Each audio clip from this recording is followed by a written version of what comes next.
Dava para fazer isso de um jeito que a gente conseguisse eliminar todas essas críticas? Por exemplo, existia um jeito menos... que armasse menos os inimigos políticos? Não dava, porque na verdade você tem que entender o seguinte: se não fossem essas críticas, iam ser outras. Tá? É a história que eu falei aqui do PowerPoint. Esqueça a corrupção. Esqueça que o Lula foi condenado em primeira instância por mim, eu dei a sentença. Esqueça que a sentença foi confirmada pelo tribunal em Porto Alegre por 3 magistrados, 3 juízes profissionais. Esqueça que depois essa mesma sentença foi confirmada em Brasília pelo tal do STJ, Superior Tribunal de Justiça, por outros 5 juízes. O que interessa não é a corrupção confirmada ali em 3 instâncias. É dizer que a sentença foi dada por mim, que supostamente estaria... Trocando mensagem com os promotores. Trocando mensagem, que não tem nada ali. Ninguém fala assim, ó, a mensagem... Isso aí virou uma lenda, né?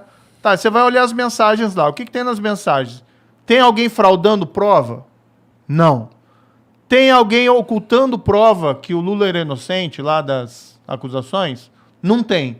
Tem alguém combinando alguma coisa ilícita? Né? Tem alguém falando assim, ó, vamos fazer isso para prejudicar não sei quem, vamos fazer isso para enganar não sei quem. Não tem nada disso. O que eles pegam é uma narrativa, criam lá uma fantasia, por que eles querem esquecer? Querem esquecer, por exemplo, que o Lula tinha um sítio, que ele ia toda hora, tinha lá pedalinho, o nome dos netos dele, tinha lá almofada, ele dormia lá dentro do quarto principal, como se fosse dono, o sítio estava em nome de outra pessoa, tá? E foram lá Odebrecht, OS, reformar o sítio dele, gastaram lá centenas de milhares de reais, por exemplo. E qual que é a explicação? Você já ouviu alguma explicação do Lula sobre isso? Não, mas assim, eu também percebo, e você vai me desculpar, mas assim, eu entendo, eu acredito, eu pessoalmente, eu acredito que o Lula tá enrolado com o triplex, eu acredito que ele tá enrolado com o sítio, mas não tem o batom na cueca, como diria o Boechat, ou tem? Tipo, olha, como é que a gente liga ele de forma irrefutável? Não dá, né? A gente imagina. Ô Igor, vamos colocar o seguinte: o que é a operação? O que a Operação Lava Jato revelou, tá? Que pegavam a Petrobras, os cargos lá de diretores, que nomeavam os diretores da Petrobras, e os diretores estavam lá com uma missão: arrecadar suborno das empreiteiras que tinham contratos com a Petrobras. Para quem que ia esse suborno? Tá? A ideia originária era que esse suborno fosse para os partidos, para financiamento ilegal, tá, de eleições, e fosse para enriquecimento ilícito dos políticos. E aí você tem, segundo lá está nos autos, as condenações, segundo lá declararam os colaboradores, os criminosos arrependidos, ia lá principalmente para o PT, para o PP, para o PMDB, mas tinha outros partidos também que receberam, políticos ali que receberam. Tá? Isso está na sentença, isso tem documento, não é só palavra de colaborador, está tudo lá documentado. Isso aconteceu por uns 10 anos. Durante qual governo? Governo do Lula, do PT. E foi ainda parte do governo da Dilma. Diretores nomeados por quem? Diretores nomeados pelo Lula. Tá? Ou seja, teve todo aquele esquema criminoso que hoje resultou já 6 bilhões de reais, tá, recuperados pela Petrobras, naquele esquema de corrupção. 6 bilhões de reais. Tá? E assim, quem que é o responsável por tudo isso? O juiz e o procurador do PowerPoint. Né? Enfim, né, eu acho assim, é querer muita ingenuidade nossa. Até porque você nunca viu, você já ouviu o Lula falar assim, puxa, eu errei na nomeação.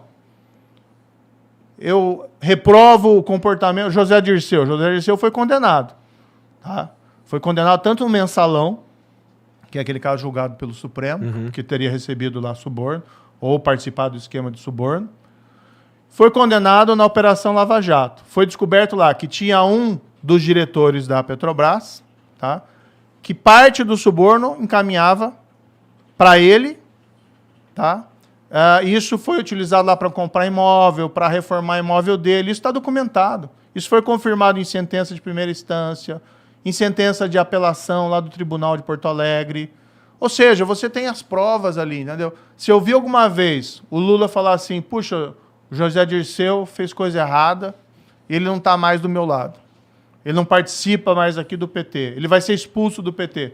Você já ouviu alguma coisa assim? Não. Aí você pega o Palocci. Palocci foi bombástico também na época, né? Palocci, ministro da Fazenda do Lula. Tá. Palocci era o cara que depois que saiu do governo ficou lá ajudando, né, o presidente Lula nas coisas dele e participou das campanhas, das organizações da campanha. Tá lá no processo e tal. O cara vem, né, e fala tudo aquilo que fala. Fala que a Odebrecht tinha disponibilizado uma conta de 200 milhões de reais, tá, para a presidência do PT. Tem uma planilha que foi apreendida lá, a tal do programa italiano. Tá? Fala tudo aquilo, é condenado, está provado, tal. Assim, todo mundo no entorno envolvido aí em corrupção. Você ouviu alguma vez o Lula falar alguma coisa de alguma dessas pessoas? Nunca.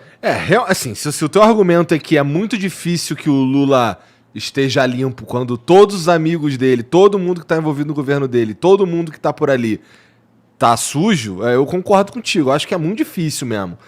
Mas ele não... Assim, eu também acho que ele foi hábil o suficiente para esconder tudo que ligasse a ele qualquer tipo de... qualquer movimento nesse sentido de forma cabal. Porque assim, a gente tem, eu não sei, uma coisa que ligue o Lula de forma irrefutável. Porque assim, eu escuto bastante e já vi muita gente falando, já li sobre isso também, que o que tem contra o Lula ali é o que a gente imagina que seja, sei lá. Por exemplo, tem toda a cara de ser do Lula, mas, porra, não tem nada que realmente ligue ele a essa porra. Igor, como é que você explica que as empreiteiras, OAS... Eu acho que ele tá sujo, só pra... Como é que você explica que a OAS e a Odebrecht, o sítio que o Lula frequenta, elas vão lá e reformam o sítio, gastam, mas não é uma reforminha. Né? A minha reforma... Se eu reformo meu apartamento, aí é uma coisinha lá que eu gasto, sei lá, 5 mil reais, 10 mil reais. Se for minha esposa, vai gastar mais. Né? Então, a reforma do sítio é outra coisa. Né? Casa de centenas de milhares de reais. Não lembro aqui o valor exatamente. Né? Qual que é a explicação que você ouviu até hoje sobre essa reforma? Alguma explicação? O dono fala o quê? Isso aí não é comigo. Eu não sei o que foi isso e tal, etc. E as empreiteiras, o que as empreiteiras falam? Que a reforma foi pro Lula. Foi pro Lula. E não pagou nada. Entendeu? Então, assim, claro que são percepções, avaliações, mas, assim, como é que você explica isso? Entendeu? Não tem explicação. Se fosse, por exemplo, que agora vem todo mundo, né? Que se corrompeu, que recebeu lá dinheiro da Odebrecht.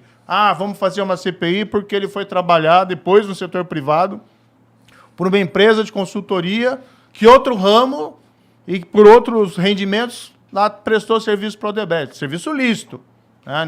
Ninguém fez nada de errado na Álvares Marçal. Uma empresa renomada, de reputação ilibada. Eu não recebi um tostão e não prestei serviço lá. Agora não vamos para cima de mim. Agora o Lula, que tem sítio reformado lá por Odebrecht, pro OAS, o Lula, que deu um monte de palestra lá para Odebrecht, para OAS, recebeu lá muito mais, milhares, centenas de milhares, 250 pau por palestra. Pra mim tá aí a corrupção, né? Tipo, então, assim... é que foda que se for olhar pra isso, você vai falar pro Clinton, pro Obama, que também recebem, né? Dinheiro pra caralho pra fazer palestra, né? Mas isso teve algum esquema de corrupção de empreiteira junto à Petrobras durante o governo do Clinton? Não, eu só tô falando que eles são muito safo, mano. Eles são muito Eles cobriram conseguem... as pegadas de um jeito de bandido profissional mesmo, tá ligado? É difícil de pegar, assim, difícil de ligar. Eles tinham na mão uma máquina tão grande, tão poderosa, que ajudou eles de um jeito absurdo.